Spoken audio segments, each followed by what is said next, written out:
Hey, what is going on YouTube? Hey, Aaron here. We are back, ladies and gentlemen. Sorry for no Friday feature, but what is better than a Friday feature than a Sunday feature?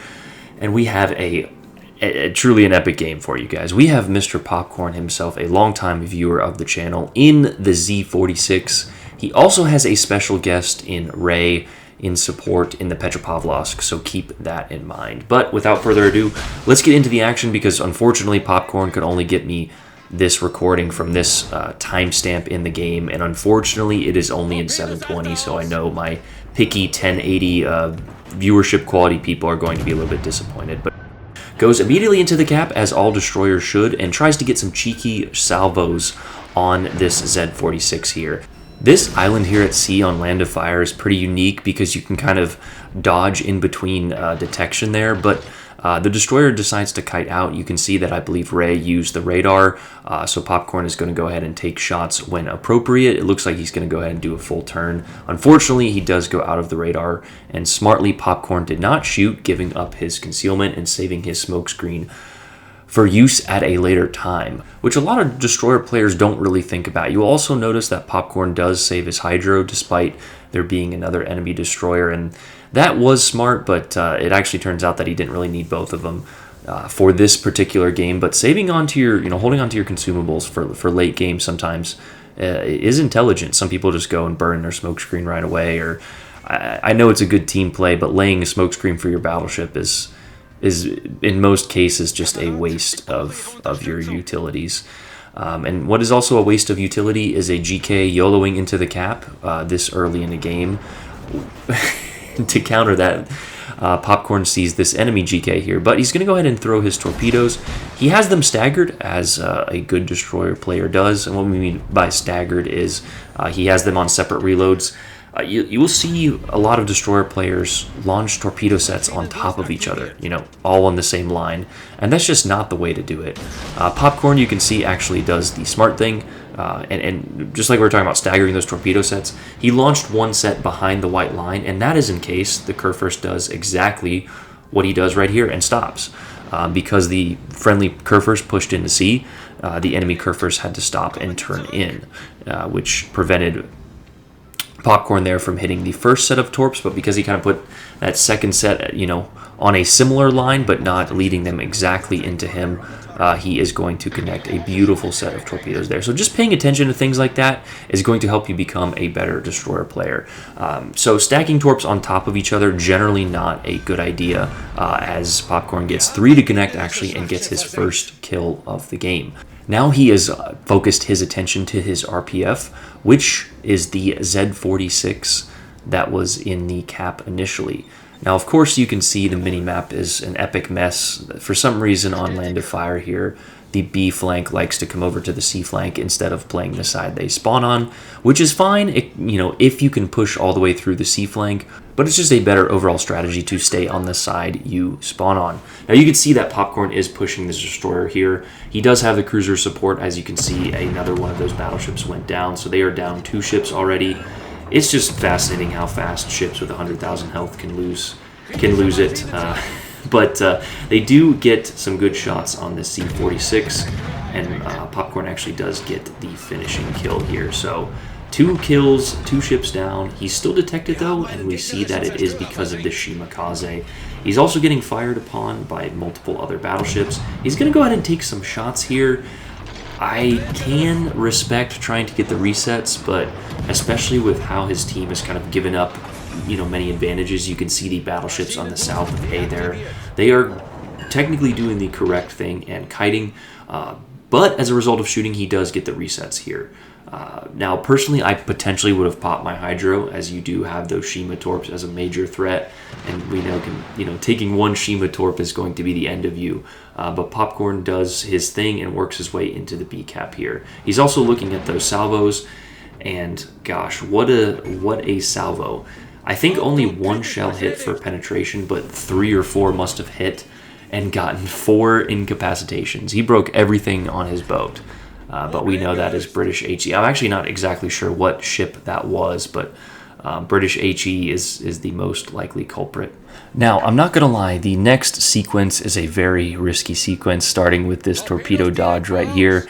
I would have tried to go in between that little gap, but Popcorn does the cool thing and goes around that way. He is pushing into this Shima here, which we saw earlier, with only half of his health and with a lot of other enemy support. That is when he gets detected. Now, of course, the Z-46 has a good concealment, as well as this Hydro and Smoke combination. I just think that, I would have popped the Hydro a little bit sooner, potentially seen those torps, and maybe not pushed into this situation. But also, now that he has pushed, he does have his Smoke out here, and he's going to try and work around and try and get the Shima off the board.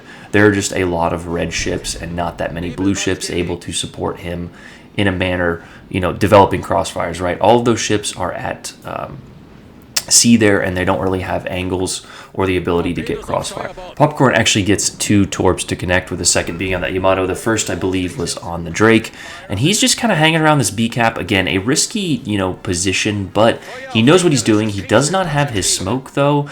And again, it's just, without team support, it's a tough position to put your destroyer in. But Popcorn knows if he can take out that other Shima, and potentially torpedo this Yamato, he's putting his team in a great spot. So he's lining up the Yamato, and that is when the Shima comes around the corner. The Shima smokes up. I'm not exactly sure what this Shima was doing, but he goes around the corner, smokes up, so Popcorn has to retreat. He also has to retreat because there are many other ships there able to shoot him. You can see the salvos coming in, but a nice dodge. He does decide to pop his Hydro at this time.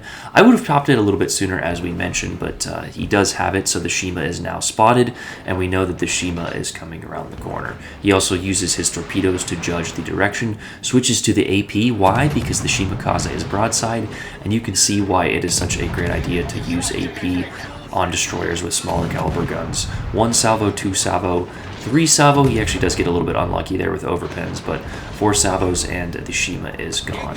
He also got out of range, so he is now undetected or concealed, from the other surface ships. And he's going to go ahead and set up a nice torpedo strike on that Yamato there. So with pretty good mastery of destroyer skills, isolating his engagements, and of course some team support with a radar, Popcorn here has taken out both destroyers, gotten a solo cap, as well as 12 defend rivens, so keep that in mind. You can see as the solo or the single fire torpedoes come in from the Drake there.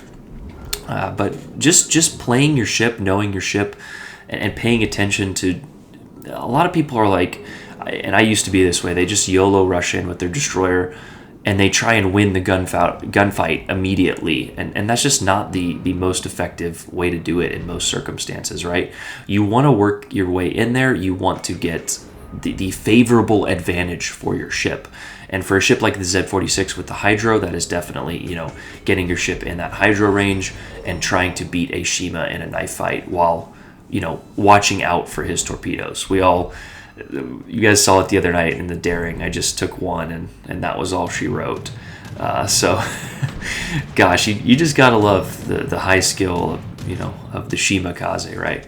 But Popcorn has actually worked his way in this cap. Again, he's playing on the edge, which I can easily respect, but also one wrong move sometimes in a situation like this, like getting caught on this island here, and a cruiser comes around the corner, and you are toast. I hope you're paying attention to those torp launch, because again, he does not stack them on top of each other. Just a very smart play. He launched the second set in case the Yamato would have gone forward, and the Yamato was going forward, but because that is like a 90,000 ton ship, it doesn't go forward on a dime. He connects 3 more torpedoes, and good night, thanks for playing. If I'm being honest, I would have gone for the double strike here. We know that the Drake has very strong HE, but my greed for the double strike would not have let me. This example right here showed tremendous patience from Popcorn, but it's probably a good thing that he did not go for the double strike, as that Colbert pops around the corner. So just like we talked about, getting stuck or caught in a destroyer is a skill. It's a skill that very few possess, but it is a skill nonetheless. We actually have a game in the Kirasame that I have to put up, but Popcorn decides to pop his smoke and shoot at the Drake. Unfortunately, he does lose spots on him, as he was the only one detecting. You can see the ships kind of on that seaside either died or worked their way back around. You can see Ray is behind him there, which is kind of smart. You don't want to follow your blueberries, so keep that in mind. Of course, Ray is an excellent player who we had our Friday feature on the Drake, but a few beautiful shots there as Ray actually gets a kill, but not enough to get the finishing touch on that Drake. And he was actually briefly detected, I think, by a plane there. The Colbert got one shot, and yeah, that yikes. So definitely on the lower end of the health pool. You don't want to, you can see the points where this is a 5-point game and the enemy is actually getting C. So a very close game, and you have to be alive as a destroyer player in this situation. We've said it so many times before, but because this is such an important statement, we will say it again. The longer you are alive in a destroyer, the more dangerous you become to the enemy, mainly because think about the spotting circle of all 9 ships, right? There's only 4 ships now on the enemy team, so Popcorn has free reign. He is able to get caps. He's able to torpedo for free because he took out both of the enemy destroyers. So battleship mains, if you see a destroyer early game, your destroyer going after the enemy destroyer, make sure you help him out and actually shoot at destroyers. Nothing is more aggravating as a solo destroyer player or a destroyer player seeing your battleship mains lob shells over at taking battleships. So just something to keep in mind. But in the meantime, Popcorn actually got a good set of torpedoes. Again, he is not stacking his torpedoes. It's beautiful to see somebody who plays like you preach. But he staggered his torpedoes, launched a wide surface area, and this Colbert actually got his engine knocked. He just repairs it, but unfortunately he is going down. Good night. Thanks for playing. Kraken, Dev Strike, Confederate, all in a set of torpedoes. And here I would have shot, again, going for that double strike. That Drake doesn't have a heal, but he actually waits for the right time. He gets the cap before he does, and he waited for that Yamato to go around the island there, so he was unable to shoot him. A little bit of a staggered shot there, but it doesn't matter. We literally just needed 1 shell on him. So a 6-kill game. On top of that, he got the cap, but you will notice they are still, very close on points. So they're either going to have to kill one more ship to kind of secure this victory here, or, of course, make his way into a cap. As you can see, though, that battleship is pretty low, and something, sometimes the lovely battleship mains don't understand is that your ship is actually worth about 60 points loss. It's usually a 100-point swing for battleships, but it's 60 gained for your team and 40 lost for the enemy. Or vice versa, however the math works there. But basically, it is a 100-point swing when you get a kill on a battleship. It's different. The aircraft carriers are worth more, cruisers are worth less, and destroyers are worth even less. But Popcorn is going to go ahead and make his way towards C. It's a slippery slope at what to do at this point. You can see that the Musashi is pretty low, so does he go for the kill? Ray was pretty low and fighting Musashi, but you can see that the timer, there's not that much time left. So as long as his team does not die, he is going to come away victorious with a pretty disgusting game. 2 solo caps. What do we have? 16 defend ribbons there. I can't quite see it. 6 kills. And just a truly excellent display of German engineering and craftsmanship here, but more importantly seamanship from Mr. Popcorn. So go ahead and give Popcorn's channel a check out. He's working his way into the cap here, but the game is going to go ahead and finish in his favor. I just like to I like to talk about those points because sometimes games are won and lost in the last seconds. I much prefer a game like this that comes down to the wire. It is, of course, frustrating if you do end up losing, that contest as opposed to the games that are over in the first 5 minutes. But I just like preaching and talking about these principles because, back in the day, I just remember yelling at the TV because people didn't understand the game, and they still don't. But hopefully, a few of them have seen my videos in the meantime and learned not to throw their ship away at the last second. But 4537 XP, just a disgusting finish there. An excellent replay from Mr. Popcorn. I will try and have him comment his build. But the Z-46 is truly just a great ship there. Nothing like the Z-44. I'll say it again. But Popcorn, thank you for that replay. GG's to everyone involved. You guys have a great weekend. We will be back on Monday doing the Halloween event. So I love you guys. I'm out. Peace.